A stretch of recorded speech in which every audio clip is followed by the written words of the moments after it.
ធម្មធំដោយ Menu Live ក្រុមហ៊ុនធានារ៉ាប់រងអាយុជីវិតដែលលោកអ្នកជឿទុកចិត្ត So how can other young Cambodian would emulate that sort of successful entrepreneurial drive, to take, in other words, you're part of the Singapore success.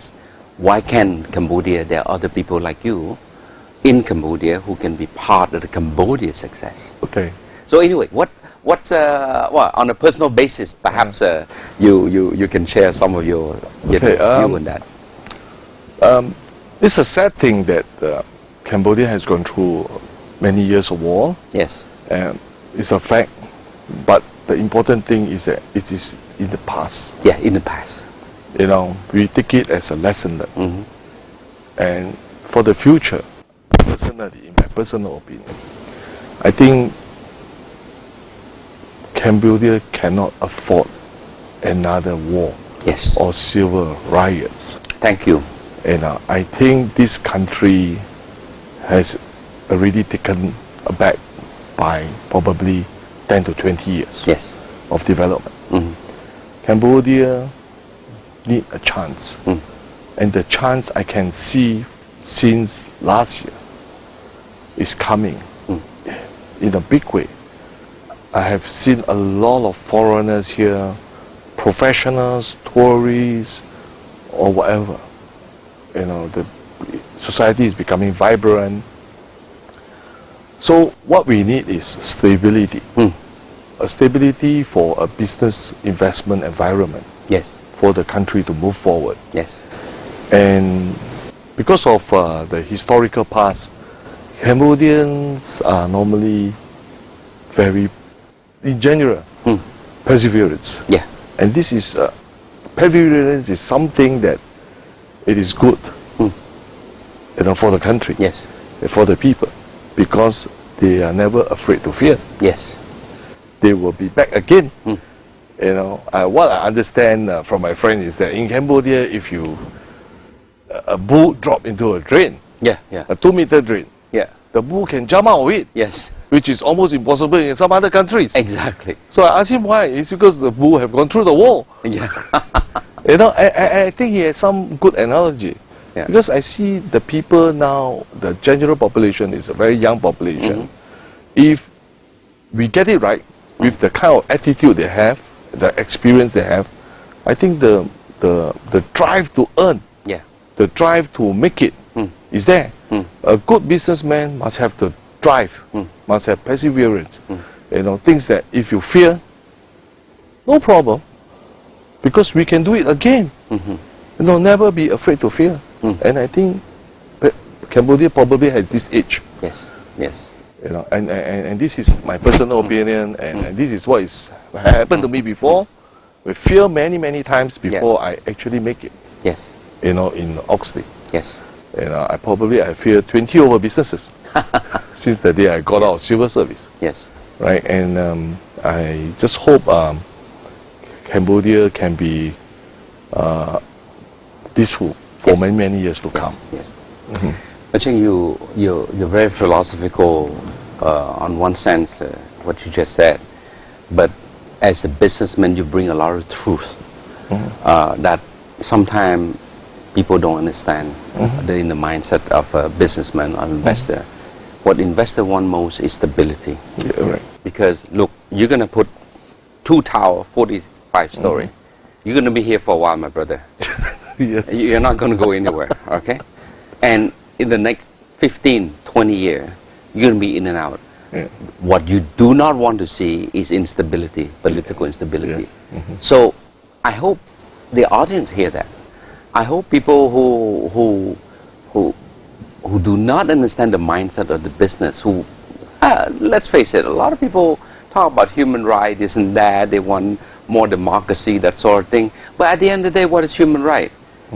You can only have human right when you have a good job, you can feed yourself, you can feed your kids, everything. And a good job will come from stability when investor come, right? And what you said, it's so important that the Cambodian, we're going through in any post-election, every 5 years we have this post-election difficulty.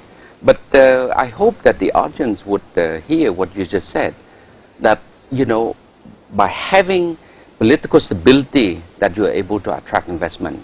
By having investment, you create job. By having job, you know, you can improve your livelihood. And that's where your basic human right comes in. I think if you're so poor, you're destitute, you're broke, you're hungry, what sort of human right are you talking about? Yeah. You know, so I think there's a lot of balancing tests here that Yeah. people have to think, you know. But I believe that only through economic growth Yes. that you can bring the country up, Yes. and only through growth that Yes. you can think of redistributing growth. Yes. And that's where equity is. Yeah. You cannot talk about equity without growth. Yeah, right. If you have no money, how can you share with me? Yeah, right. So let's make $10, then you give me $2. But if you make $1 and I want $2, how can it be? Yeah, right. So thank you for that very succinct message on from an investment perspective, right? Yeah, okay. That political stability is a condition sine qua non. Yes. We're running out of time, my friend. Okay, sir. What's your message for my Cambodian fellow? My message, basically, I wish Cambodia well, and I think Cambodia has a bright future ahead because of all the qualities I've mentioned earlier, and I think with the better quality of life, things will be much better for the future. Thank you. Yeah. Thank you, my friend. Thank you. Let me just, on behalf of the audience and the studio, a big thank you. And we hope that when your project is up and running, you can come back and share with us what other thing that you have done or you will do for Cambodia. But on that note, thank you so Thank much. you. Welcome very much. Thank you for this. Well, ladies and gentlemen, we coming to the end, and for me, as always, in every 30-minute session, is a challenge of capturing the key message from a speaker, from a guest who come in a very spontaneous way to come and have a dialogue with me on a certain topics. Initially, the topic is all about industrial development, commercial development, how we can, you know, look at the economic development from a perspective of certain sector. In this case, the sector is commercial, real estate, construction sector, industrial sector. But what transpired, you know, in that 30 minutes led to something that has nothing to do with the construction. Because from a successful businessman, investor in Singapore, in Australia, in London, coming to Cambodia, daring to invest in a major iconic project, his message is about political stability. His message is about security to an investor. So it's mind-boggling to see from a sectoral issue, and the message is completely something else, which is investor want predictability, investor want security, investor want political stability. And I think in the context of a post-electoral mood now, where lately there's a lot of difficulty from different part of the country, they want this, they want that, demonstration here and there. I think democracy is there, is not easy, but we want them to remember that without political stability, there'll be no economic development. Without economic development, there'll be no growth. Without growth, you cannot redistribute the benefit of growth. You cannot talk about equity without growth. So I think I want to close on that note that everyone should help preserve that political stability so that the country can attract people, successful people like my friend Mr. Ching, to come invest. And if he's successful, many other people will come. And that's where we will see, you know, the future Cambodia.